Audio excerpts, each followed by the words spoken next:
نگران وزیر داخلہ سرفراز بگٹی بھی امن و امان کی صورتحال کو چیلنج قرار دے چکے ہیں۔ انہوں نے بتایا تھا کہ انتخابی مہم کے دوران سیاسی رہنماؤں سے متعلق عمومی سیکیورٹی تھریٹس ہیں، جبکہ مولانا فضل الرحمان سے متعلق خصوصی سیکیورٹی تھریٹ حکومت کو موصول ہو چکا ہے۔ Think tank Pakistan institute for conflict and security studies کے گزشتہ ہفتے جاری کردہ اعداد و شمار کے مطابق نومبر کے دوران عسکریت پسندوں نے کل 63 حملے کیے، جس کے نتیجے میں 83 اموات ہوئیں۔ ہمارے ساتھ بات کرنے کے لیے موجود ہیں جنرل ریٹائرڈ غلام مصطفیٰ صاحب۔ غلام مصطفیٰ صاحب، بہت بہت شکریہ آپ کے قیمتی وقت کا۔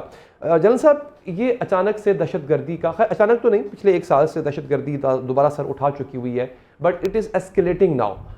کیا وجہ ہے کہ یہ کہیں انتخابات پر اثر انداز ہونے کے لیے تو نہیں دہشت گردوں نے ایک نیا محاذ کھول لیا پاکستان کو ڈی سٹیبلائز کرنے کے لیے؟ جی، پاکستان کو ڈی سٹیبلائز کرنا اور ڈی سٹیبلائز رکھنا یہ تو ایک بہت بڑا مقصد ہے جی، اور ہمارے دشمنوں کا، اور بار بار اس بات پہ میں کہہ چکا ہوں کہ پاکستان چونکہ بہت سی وجوہات کی بنا پر ٹوٹلی ڈیفینسو موڈ میں ہے، صرف اپنے جو ڈیفینس میں سب کچھ کارروائیاں ہو رہی ہیں، پاکستان کے اندر کارروائیاں ہو رہی ہیں جس سے دشمن کو شہ ملی ہے، اور دشمن پاکستان پہ ہر طرح سے حملہ آور ہے، چاہے وہ اندرونی خلفشار پیدا کرنے کی کوشش کرے یا بیرونی طریقے سے حملہ کرے ہم پہ۔ اور یہ جو دہشت گردی ہے، اس میں پاکستان کی جو آج کی صورتحال ہے، چاہے وہ اکنامک ہے یا ادروائز ہے، اس کو اور خراب کرنا ہے، اور الیکشن کو اگر ملتوی کروانا ہے، ملتوی ہوتے ہیں خدا نخواستہ کی وجہ سے، تو دیکھیے ملک میں جو سیاسی ایک عدم استحکام تھوڑا بہتری کی طرف جا رہا تھا، وہ اور بگڑے گا اس سے، اور جو اوور آل صورتحال ہے ملک کی، جب یہ حالات ہوں گے تو پھر ہماری اکانومی کی ریکوری اور مشکل ہو جائے گی۔ تو پاکستان کو اس لحاظ سے کمزور کرنے کی جو کوششیں کافی عرصے سے جاری ہیں، اس میں یہ اس کی ایک کڑی ہے، اور یہ ہمیں سمجھنے کی ضرورت ہے کہ کیوں ہم یہ اپنے آپ کو ہاتھ باندھ کے ہم بیٹھ گئے ہیں۔ ہم صرف یہ دیکھ رہے ہیں کہ حملہ کرے گا تو ہم اس کا جواب دیں گے، انٹیلیجنس بیس آپریشن پاکستان کے اندر سے کلیئرنس کرنے کی کوشش کر رہے ہیں، لیکن جب تک جہاں سے یہ کچھ ہو رہا ہے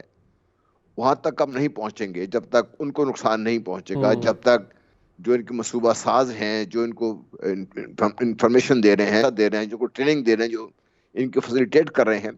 جب تک ان کو نقصان نہیں پہنچائیں گے، پاکستان کو نقصان پہنچتا رہے گا۔ میرا خیال ہے اس ہائی ٹائم کے پاکستان میں بار بار کہہ چکا ہوں کہ پاکستان کو یہ جو سیلف امپوز موریٹوریم ہے نا، کہ ہم کچھ نہیں کریں گے اور جو ہماری صلاحیتیں ہیں ہم ان کو بروئے کار نہیں لا رہے، میرے خیال سے پاکستان کو باہر نکلنا چاہیے۔ آپ کی مراد اب وقت ہے۔ سرحد پار طاقتوں سے ہے سر؟ جی، میری مراد مغربی سرحدوں پر اور مشرقی سرحدوں دونوں طرف سے ہے، تو اچھا، دونوں طرف سے مل کر یہ پاکستان کے خلاف سب کچھ ہو رہا ہے، اور ان کے پیچھے جو لوگ بیٹھے ہوئے ہیں، جہاں پہ اس وقت ہمارے چیف آرمی اسٹاف بیٹھے ہیں یا کر موجود ہیں وہاں پر، جی، میرے خیال کو وہاں پر ان کے ساتھ بھی سوال اٹھانا چاہیے کہ آپ جو اتنا سارا اسلحہ دے چھوڑ کے چلے گئے ہیں،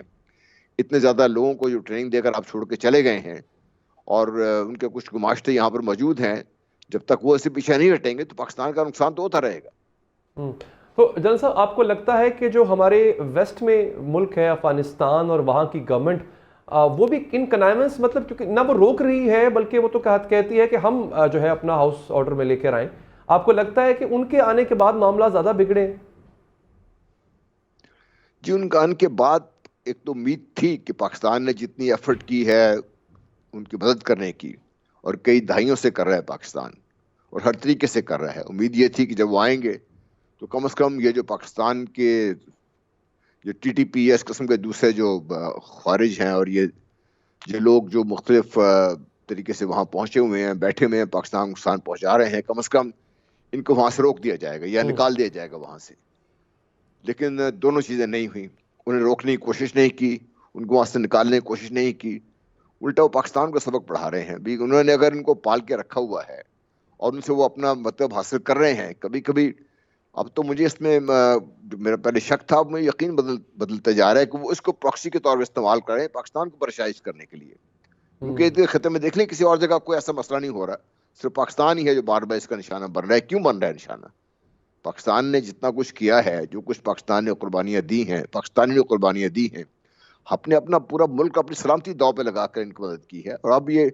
اس طریقے سے اگر ری پے کرنا چاہتے ہیں تو پھر پاکستان کو بھی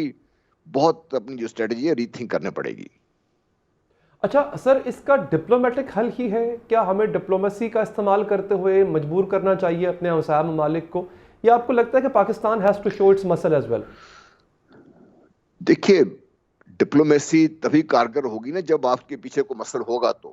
ڈپلومیسی، ورنہ بات چیت سے تو اگر کوشش کامیاب ہو چکی ہوتی تو پاکستان نے تو اپنا اسپیشل نمائندہ بھی مقرر کیا ہوا ہے جو ان سے کانٹیکٹ میں ہے، جو ان سے بات چیت کر رہے ہیں درانی صاحب. اگر ڈپلومیسی ہی کام کرنی ہوتی تو پاکستان کو کافی حد تک کامیابی مل چکی ہوتی، لیکن چونکہ پاکستان کو وہ یہ سمجھتے ہیں کہ پاکستان مختلف وجوہات کی بنا پر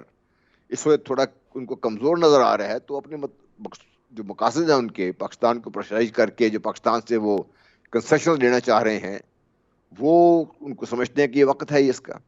تو جب ڈپلومیسی بھی تبھی کامیاب ہوتی ہے نا جب اس کے پیچھے طاقت ہو.